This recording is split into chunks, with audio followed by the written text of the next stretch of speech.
So if you're like me, you might have mixed feelings about how the U.S. economy is doing these days. We're hearing how it's in pretty good shape, but it doesn't always feel that way. In polls, if you ask people how the economy is doing, if you ask people if the economy is important, you get an overwhelming yes. And also, when you ask them why they think the economy is bad, inflation is the answer they give. And, inflation is one of those words that's kind of a wonky economist word, but I keep saying affordability. People feel like things aren't affordable. Childcare, not affordable. Your house right now, not affordable. And yet, some recent news is out that inflation might be getting better. The past year has shown us a lot of surprises with inflation. We've come way down from the peaks from the middle of 2022. Rachel Siegel is an economics reporter for The Post, and she has been tracking what's felt like roller coaster inflation over the past few years and where things are at right now. It's not entirely clear if things are going to be sticking in a discouraging direction or if maybe we're starting to see a little bit of improvement again. But how the economy is actually doing can be very different from how people perceive it. Their impression is still that inflation is really high and that it's higher than it should be and that it's higher than feels good. People feel it when they check out at the grocery store, when they go to pay for gas. And so it's almost like there are two different stories. What's happening with the minute numbers behind these new inflation reports and the way it all still just feels. From the newsroom of The Washington Post, this is Post Reports. I'm Martine Powers. It's Thursday, May 16th.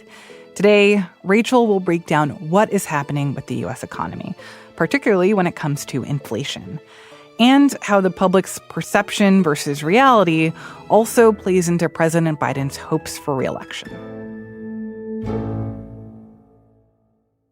So, Rachel, I think you're aware more than most people that regular folks are not necessarily looking at the latest numbers on inflation or keeping close track of what the news is coming out having to do with the latest in the economy. But you are a person who follows these numbers closely. What is the latest news from the government about the current state of the economy, and what has jumped out to you in these numbers? So earlier this week, we got the fresh inflation report from the Bureau of Labor Statistics. That's something that we were refreshing our screens at 8:30 on Wednesday morning to see what it was going to tell us. Who's we in this scenario? I feel like it's you and a bunch of like 12 other nerds are just called out. Yeah, no, I totally I called myself out there. But considering this exciting moment of you refreshing this webpage, what did it say? We're hitting refresh. We finally get this report. And what it tells us is actually a little bit of encouraging news. Let me tell you why it's encouraging. So ever since the beginning of the year, when this new monthly report would finally come up on our screens, it actually moved in the opposite direction. It would come in a little hotter than we were expecting. It happened in January. It happened in February. It happened in March. And after 3 months of really disappointing reports, there was a little bit of a sort of sigh of relief, I think, when the April numbers came in, finally inching back in the right direction. The annual number was a little bit better. The monthly number was a little bit better. And then more specific readings of inflation that help us get a sense of whether these really sticky sources of price hikes are actually getting better too. We saw some relief there. And what exactly does that mean? I mean, is this like a moment where you're getting a sign of optimism that things, in terms of how expensive everything is getting, that things are starting to back off a little bit? Just a little bit. And what matters here is that we don't know if that's going to continue. So the Federal Reserve, which is the part of the government that is trying really hard to control inflation, they have a target of 2%. They want prices to grow at a rate of 2% every year. That's the goal. That's normal. But what matters is that that sticks, that we see that continue for months on end so that we have enough assurance that that's where inflation is going. So what do economists say about what's going on here? Why we're in this current economic situation where we are having these feelings of whiplash and where we're seeing the inflation numbers a little bumpy, that like things are getting better, but how much is that sticking? It's not clear, that there's not really a sharp trend line here.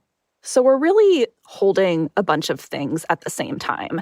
So if we were to step back, even step back a couple of years, There are a bunch of major reasons that inflation took off in the first place. So the pandemic dealt a major blow to the economy. Then vaccines rolled out faster than we expected, and the economy rebounded really fast. You had supply chains that couldn't react to all of the people who wanted to buy couches and workout equipment. The factories couldn't produce them fast enough. So you've got supply chain issues that are pushing prices up. You've got a lot of stimulus money that got pushed into the economy that are giving people even more cash in their pockets to suddenly go out and spend. So those factors are now somewhat in the past. Supply chains have gotten a lot better. Gas prices have gotten better. But we're still dealing with the ripple effects of all of those major shocks to the economy. And it's just proving to take a long time to get prices stable, and more importantly, to get price growth stable. Because I think the other important thing here is that we're not going to see prices go back to what they were before the pandemic. When you go to the grocery store, your eggs are not going to cost what they cost in 2019. They're going to cost more. What the Fed is actually trying to do is to get them to stop rising in cost, but that doesn't always feel very satisfying to people. After the break, we'll dig into the political side of this and how Biden is trying to make the case that things are actually good. We'll be right back.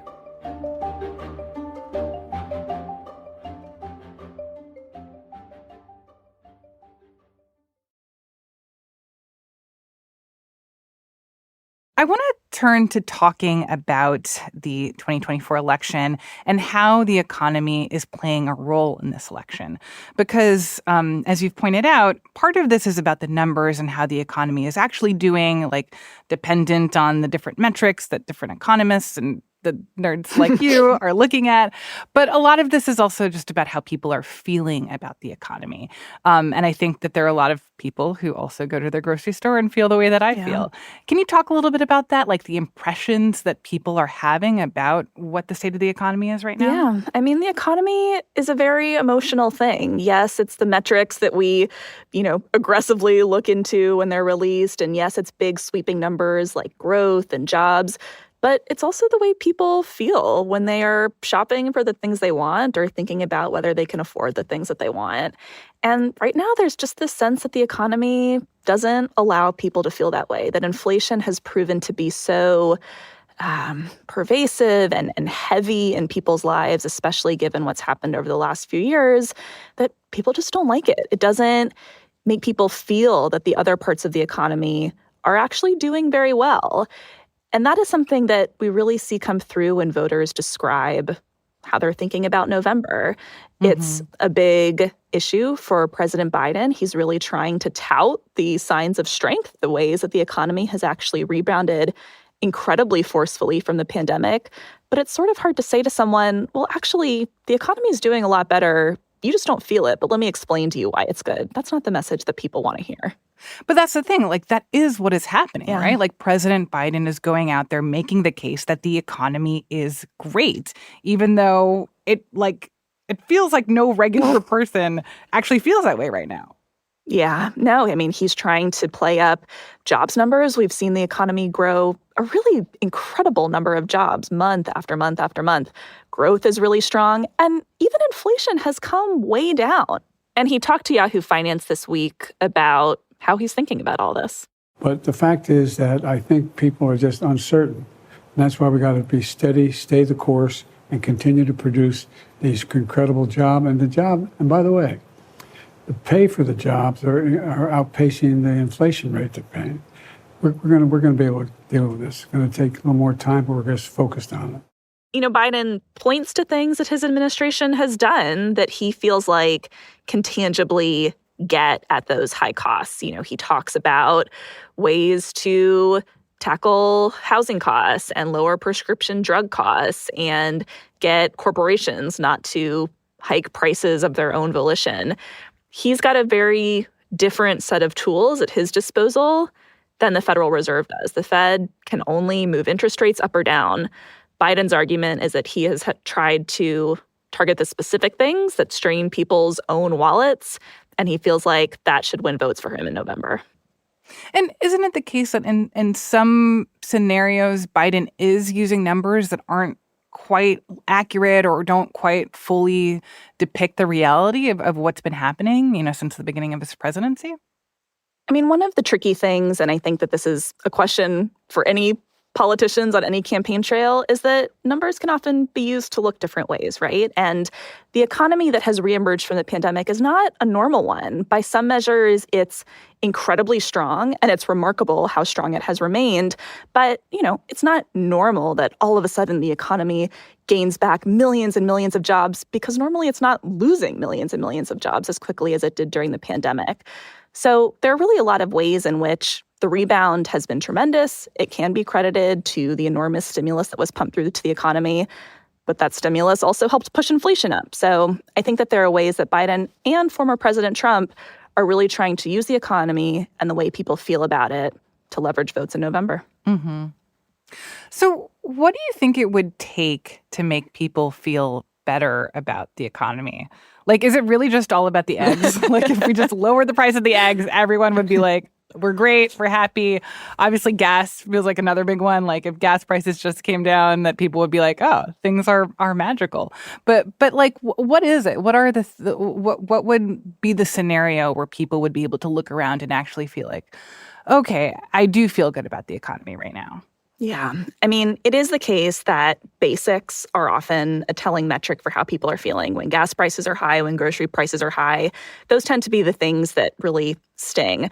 But it's also true that, a lot of the country is spending money right now on vacations and concerts, things that are not necessities, that give them this sense of like, hey, I can finally go step out and celebrate after things that I felt like I didn't get to participate in for a few years. But even all that aside, I think what ends up making the biggest difference is just an extended period of stability. If inflation, and that's the rate that we're talking about, can get back to normal, it might make it so that after 6 months of going to the grocery store and you don't see your bill go up every time you go, I think that makes a big difference for just helping this sense of normalcy and stability feel more within reach, as opposed to this sort of chaotic, out of control, wait a second, how is my bill $25, $50, $75 more than it was when I was here last time? Mm-hmm. And let's talk about interest rates for a second. Can you explain for a second, like, why we should be paying attention to interest rates and how they contribute to the sense of how the economy is doing right now? That's the other thing, too. It's not just, what you're buying at the grocery store. It might be the mortgage rate you're being quoted if you want to buy a house, or the payment on your car if you're trying to buy a new car. There are a lot of ways that high interest rates are also squeezing people who are also trying to account for high prices. But the thing is, interest rates, and in particular high interest rates, are what get inflation under control. They're the main tool that the Federal Reserve has to slow the economy and try and keep enough pressure on the economy until inflation simmers down. So in that way, too, you have people who are feeling sort of hit on both ends.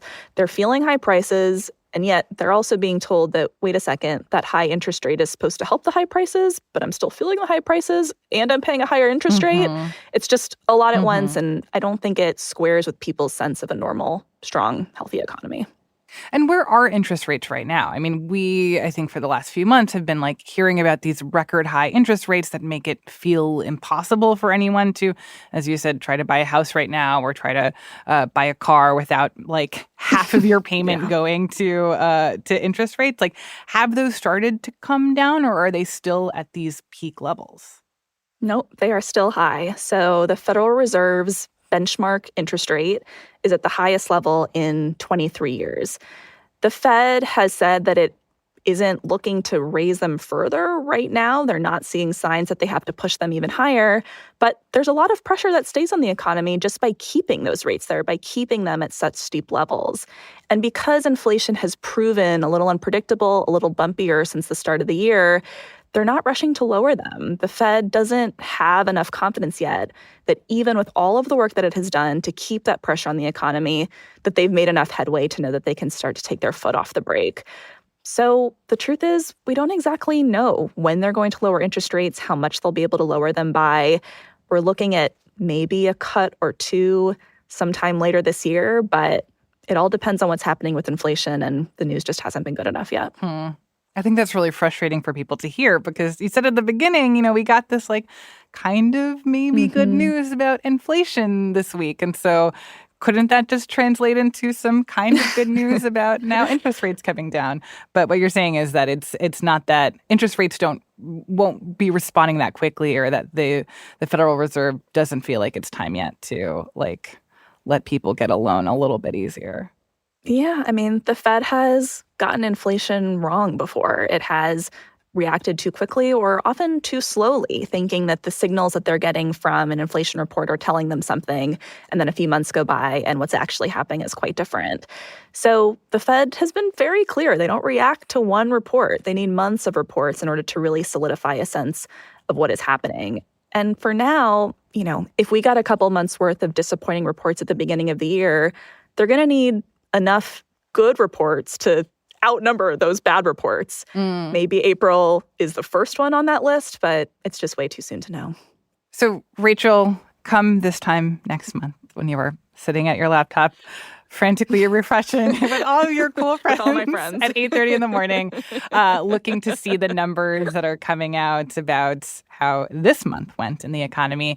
What are you going to be looking for, and what are the questions that you're going to be asking going forward about like how much is actually sticking here or going in the right direction? Yeah. So in addition to those headline numbers, which draw a lot of attention but don't tell us a ton about what's under the hood, there are a couple key categories that I think we'll be telling here.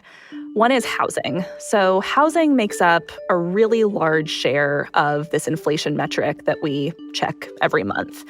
And it's mostly made up of rent costs. And what's been a little bit tricky about that figure is that there have been some issues with the way what's happening in the real-time economy are not really being reflected in these official inflation reports. So let me explain a little bit more about what that means. When we look at rents, we look at measures from places like Zillow and Apartment List that have a lot of real-time data on what's happening with leases pretty much every day. We're seeing rents go down. They're either literally going down in price or they're at least cooling off. They're not growing as rapidly. And that's a really good sign. That would be a great example of inflation in the housing market cooling off. But the official statistics have just been really lagged. There's really not all that much budging month after month. And what happens is, because housing makes up so much of this overall inflation snapshot, it's keeping the overall number elevated. It's almost like you're not going to get to the finish line if housing and these housing figures are still pulling you back. So every month we check, we see, did housing budge at all? And so far it just hasn't. And frankly, the answers we get back, including from the Fed that says it's coming, don't worry, we know it's coming, just start to sound a little bit stale when it's not what we see in these reports each month. So what you're saying is, in addition to refreshing these reports about the economy, you're also refreshing Zillow to keep an eye on prices, which is something that I can relate to deeply. Yeah, no, and that has been another challenge too, right? The economy is still proving to be tricky to read in real time. This was not just an immediate pandemic challenge. It's sort of like figuring out how all of the ways that, say inflation data has been collected for decades, whether that is proving to be an accurate, sharp match for the way the economy is behaving now. Housing might be an example where it's just been a little off, and that could be messing with the sort of overall inflation picture, because if you're trying to get to a certain target and some of the data that you're using is just proving to be a little bit thorny, it's an issue. Rachel, thank you so much for walking me through all of this. Really appreciate it. Always. Thank you, Martine.